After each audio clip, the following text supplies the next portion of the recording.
you got into freestyle, you really just needed to take some risks.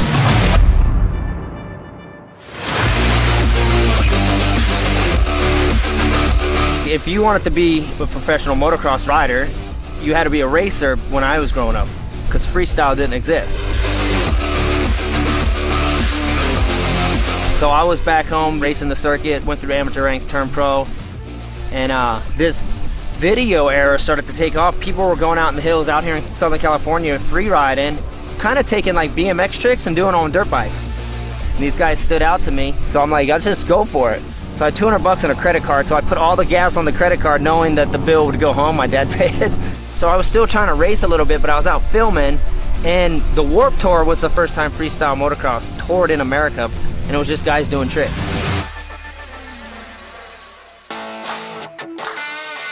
The first freestyle contest was in Las Vegas in 1998. I didn't even finish in the top 10, I got 11th. I still made more money at getting 11th than I ever did racing. This freestyle stuff is actually kind of cool, so let's just quit racing and focus on doing tricks.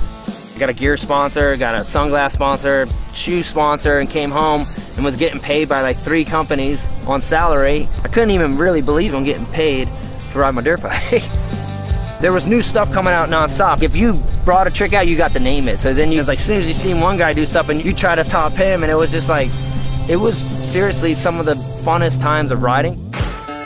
You can't become a top professional racer if you're a partier. Tight diets and training every day, that's the background I came from.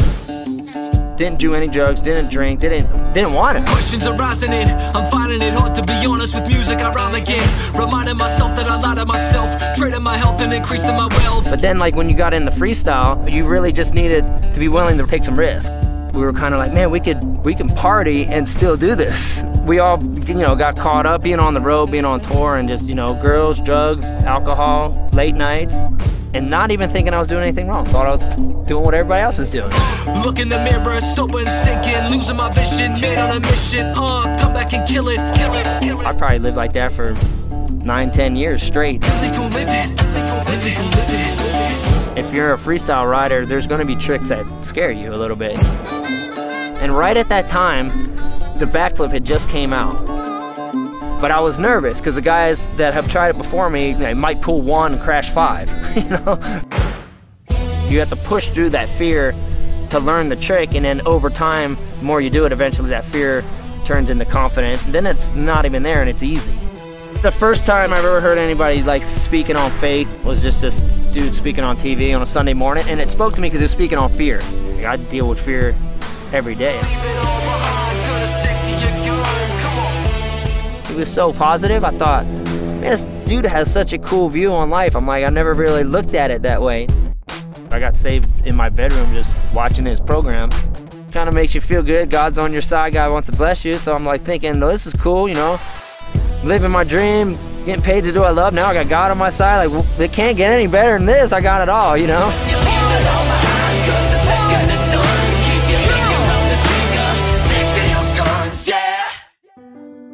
I had a friend give me a Bible for Christmas.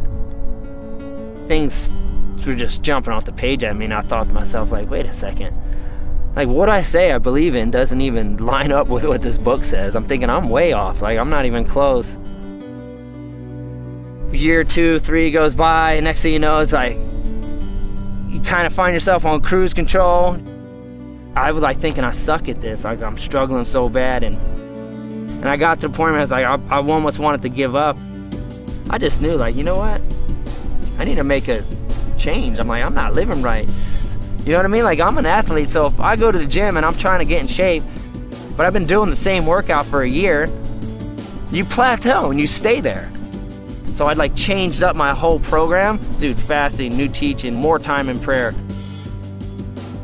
I'm not gonna give up my dream for the party life. I'm gonna do it different. And I did a 180. People thought I was crazy because everyone knew where I came from.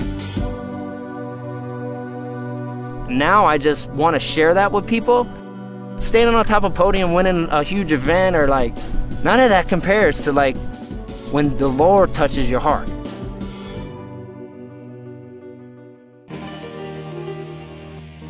I was just like, you know what, Lord? I've already lived. You already given me one dream. I don't need another. Like, why'd you really put me here? Hey yo, dreams are still alive, they don't ever die. Close your eyes and imagine it right now. I'm making sure God is first, and I'm like, Lord, I want your dream. I want to live your dream.